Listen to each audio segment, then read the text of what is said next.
I'm Girlalala. Of course I can't follow simple instructions. I'm the wig snatcher. Of course I want my girlfriend looking like this 24/7. So no other nigga won't try to talk to her. I'm Lala. Of course I always think I'm right. Even when I don't know what the fuck I'm talking about.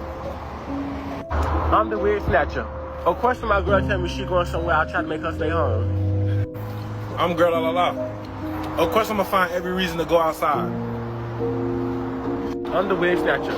Of course I want to eat my girlfriend's food after I finish my whole plate. I'm Girlalala. Of course I'd rather entertain TikTok than to make sure that my man is happy. I'm the wig snatcher. Of course when my girlfriend make me mad, I have to bite her. I'm Girlalala. Of course I'd rather listen to my friends than listen to my man, because obviously they know more than I do. I'm the wig snatcher. Of course I gotta eat 5 times a day. I'm Girlalala. Of course I spend money on dumb stuff. I'm the wig snatcher. Of course I wake up every morning without brushing my teeth. I'm Girlalala. Of course I just be capping for TikTok, because who don't brush their teeth? You used my toothbrush this morning. This punk so messy. I'm the wig snatcher. Of course my girlfriend gotta pay me the page like last night. Oh my. She posted the bruises. She filmed the cuts on her face. She told the world that she and her boyfriend always fight, and she laughed about it. For 21-year-old transgender TikTok star Maurice Jaden, known to nearly 300,000 followers as Girlalala, the violence in her 3-year relationship had become something she normalized, perhaps even romanticized, a twisted proof of passion, a dangerous game she believed she understood. But domestic violence is never a game. It is never love. And on the evening of November 14, 2025, in a quiet driveway in Lauderdale Lakes, Florida, that violence finally took her life. The same boyfriend who appeared in her cute couple videos, who participated in viral relationship trends beside her, who she defended to friends and family. He allegedly pulled a gun from his waistband and fired into her chest. The surveillance camera captured the muzzle flash. Her final moments were not content for TikTok. They were a tragedy that had been building in plain sight. Welcome to True Homicide Crime, where we bring you stories that matter, stories that demand to be told, stories that might just save a life. If you believe that every victim deserves to have their truth heard, that every warning sign ignored is a lesson we must learn, then join our family. Subscribe to this channel and become part of a community dedicated to seeking justice, raising awareness, and honoring those who were taken too soon. As y'all can see, y'all see how fast my face changed when he would have put it on the door. Like, at first I was laughing and stuff. But bitch, you heard, like, if you watched the end of that last clip, you heard, like, bring your ass out the bathroom.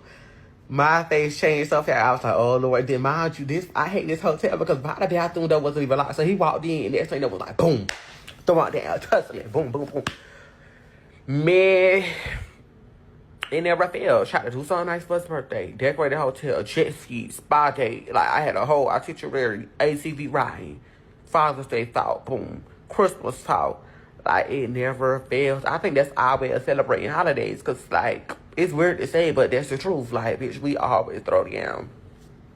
Because as y'all can see in the last video, my face, like, I ain't have to cut my eye, but bitch, we too down. Like, only if y'all fucking knew. And babe, we supposed to be like, the beach right there, we sitting high, double balcony, but babe, he wanted to throw down, so had to do what it do. I'ma call y'all. Today, we tell the story of Girlalala, a young woman whose light shone so bright on social media, yet whose cries for help were hidden behind filters, jokes, and the dangerous belief that love and violence could coexist.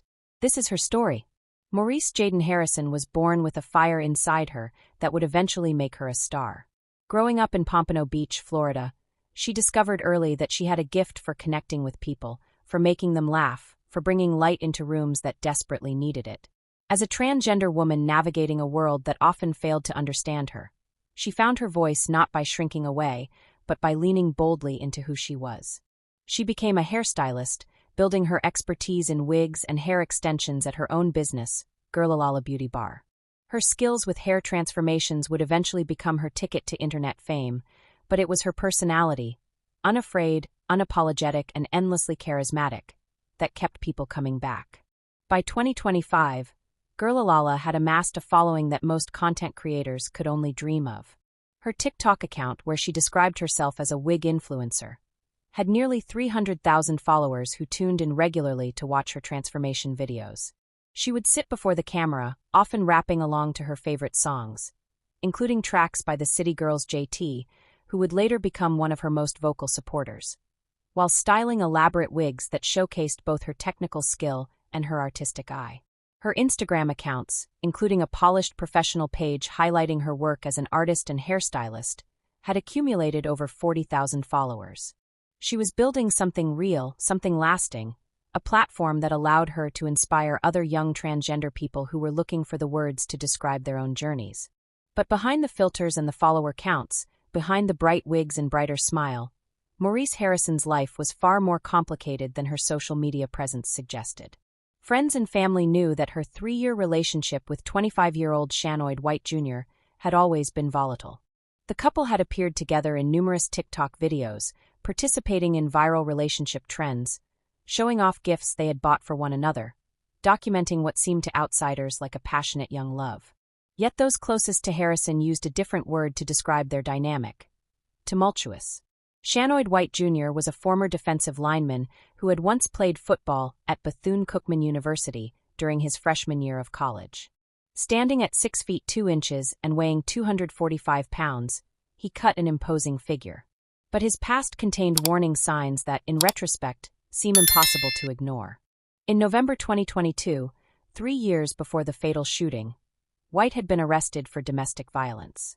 According to arrest records, he had physically and maliciously battered a victim multiple times. That victim, authorities later confirmed, was not Girlalala, but someone else entirely.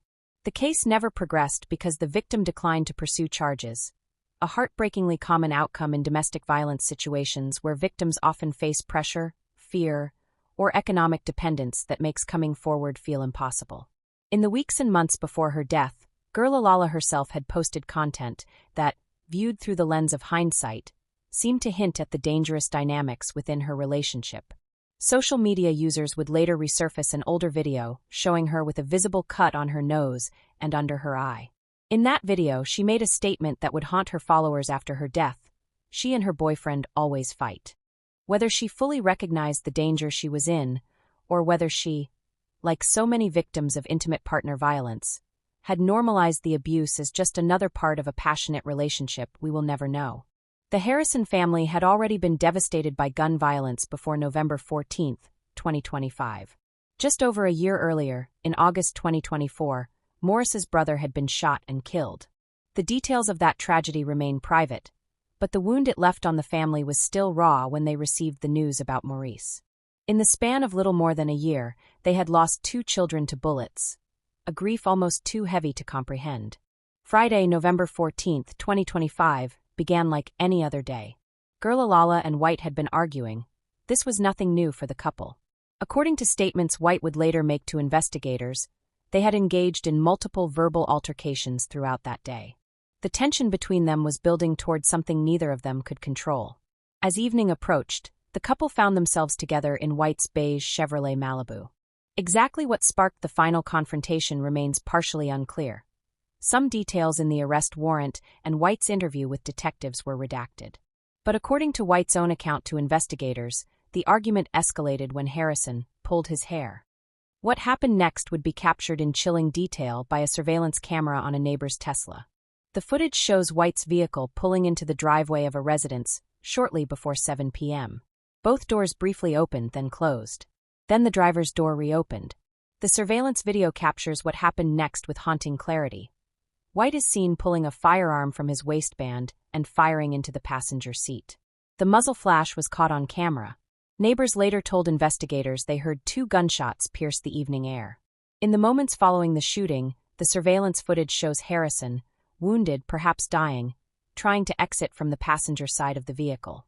She appears slumped, leaning out of the door. Whyte is then seen walking around to the passenger side of the car, the gun still visible in his hand. According to authorities, he grabbed her by the hair and forced her back into the vehicle before walking away and pacing near the car with his cell phone. What happened next seems almost inexplicable. The man who had allegedly just shot his girlfriend multiple times picked up his phone and called 911. In audio later obtained by TMZ, Whyte's voice can be heard screaming with what sounds like genuine desperation. "Please help. Hello. I need help, please. I need help," he pleaded. When the dispatcher attempted to gather information, he became frantic. "I don't know the address. Just check. Just check, please. I'm at a house. I'm at a house. Please. All right, thank you." He hung up, but the operator called him back, urging him to stay on the line. "Yes, hello. Get here. Hurry up and get here. Who's calling me? Hurry up and get here. Please." When Broward Sheriff's Office deputies and fire rescue arrived at the scene, they encountered White outside the vehicle. According to the arrest warrant, he actually flagged them down and led them to the Chevrolet Malibu parked in the driveway. What they found inside was a scene of unmistakable violence. Harrison sat in the front passenger seat, suffering from multiple gunshot wounds. Blood had heavily saturated the seat and was pooling on the floorboard. Blood droplets speckled the pavement outside the open passenger door, mixed with medical debris from first responders who desperately tried to save her life. Deputies recovered two 9mm shell casings at the scene. The firearm, a handgun that had been holstered, was found behind the front passenger seat. Harrison was rushed to Broward Health Medical Center, where doctors fought to save her life. But the damage was too severe. Maurice Jaden Harrison, just 21 years old, was pronounced dead. Shanoyd Whyte Jr. was taken into custody at the scene. That same night, detectives from the Broward Sheriff's Office Homicide and Crime Scene Units conducted an interview with him. According to the arrest affidavit, White admitted that he and Harrison had been in a relationship for approximately 3 years. He acknowledged that they fought verbally and physically often throughout their relationship, and that they had had multiple arguments earlier that day. He told investigators that the final confrontation began when Harrison pulled his hair. Then came a critical moment in the interview. White advised that he then pulled his firearm, the affidavit states, but declined to provide any further details, stating he did not want to incriminate himself. It was a moment of self-awareness that came far too late. The surveillance footage had already captured everything. The investigation moved swiftly. Friends of Harrison, devastated by her death, turned over the Tesla surveillance footage to investigators, evidence that would prove crucial in building the case against White.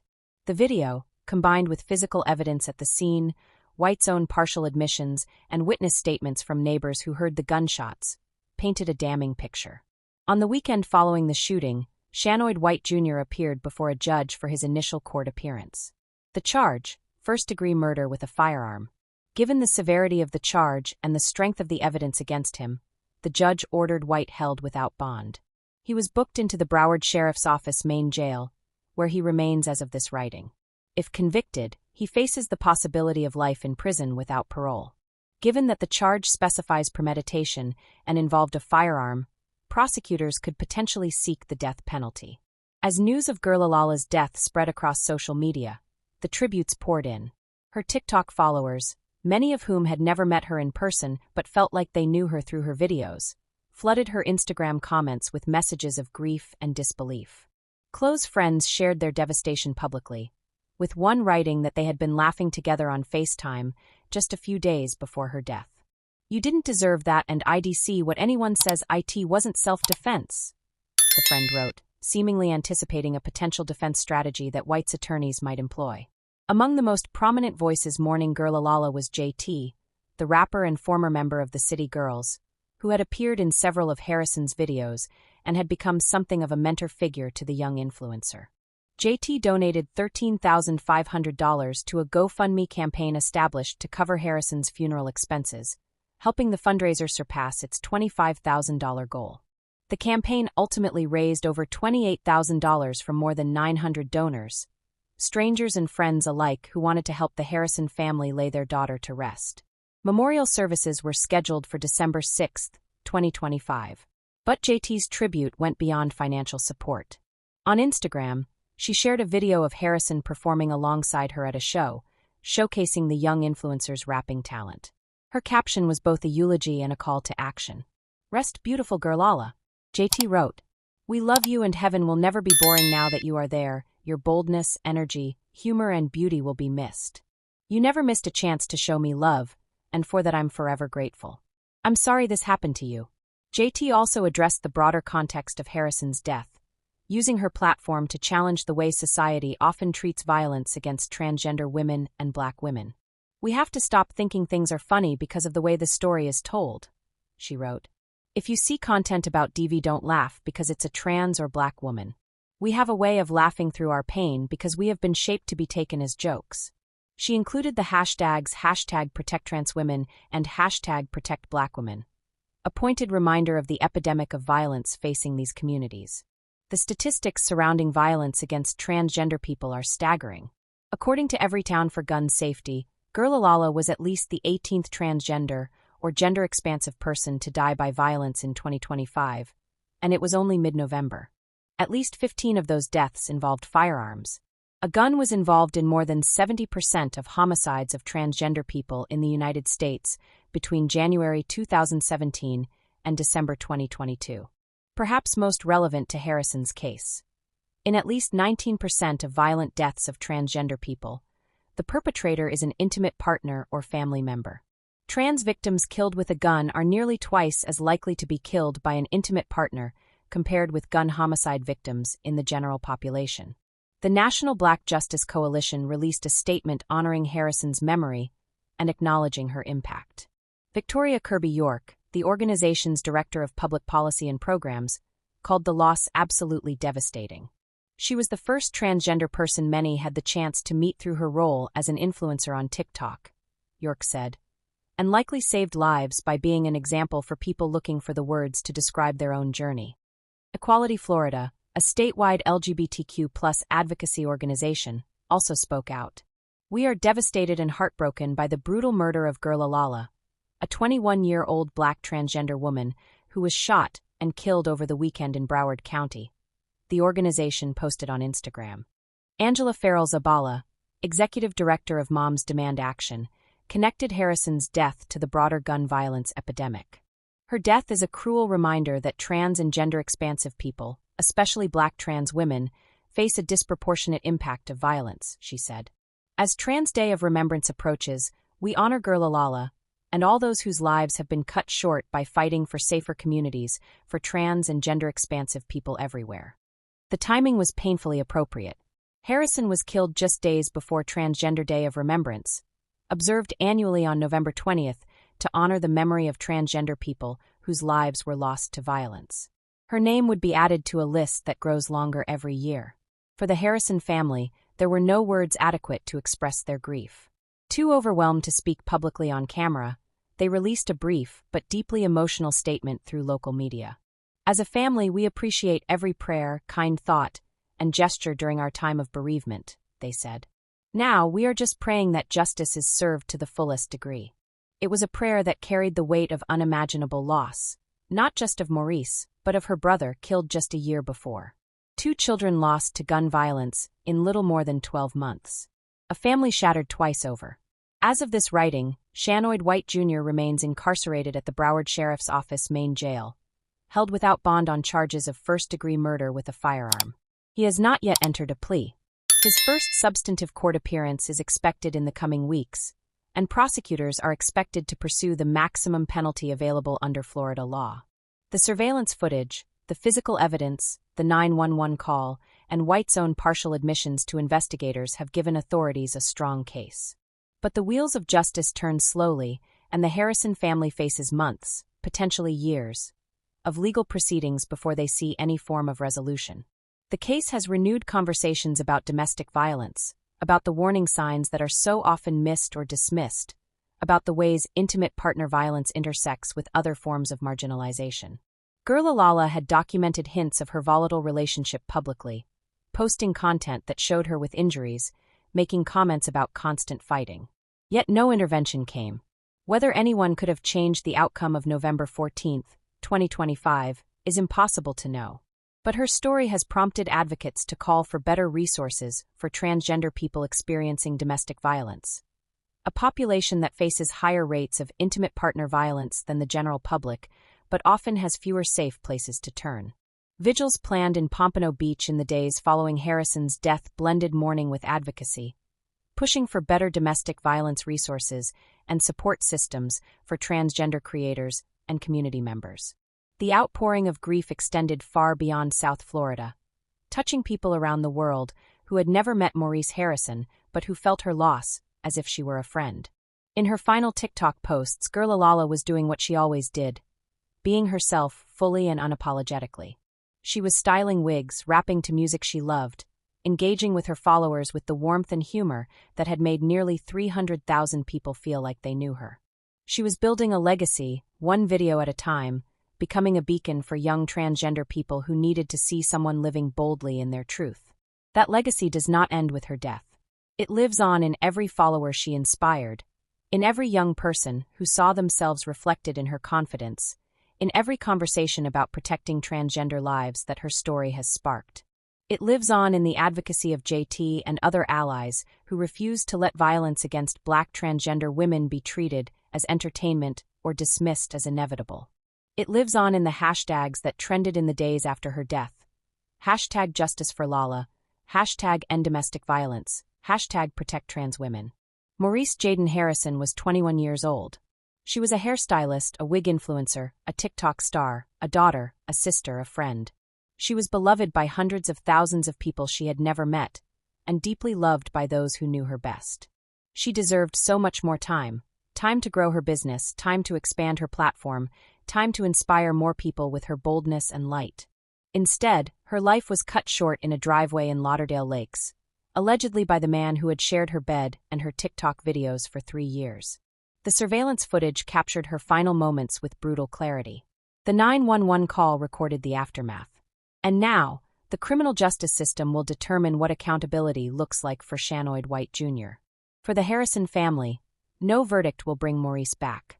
No sentence will undo the devastation of losing 2 children to gun violence in just over a year. But they have asked for justice to be served to the fullest degree, and they are watching, waiting, and praying that their daughter's death will not be in vain. Rest in peace, Girlalala. Your light will not be forgotten.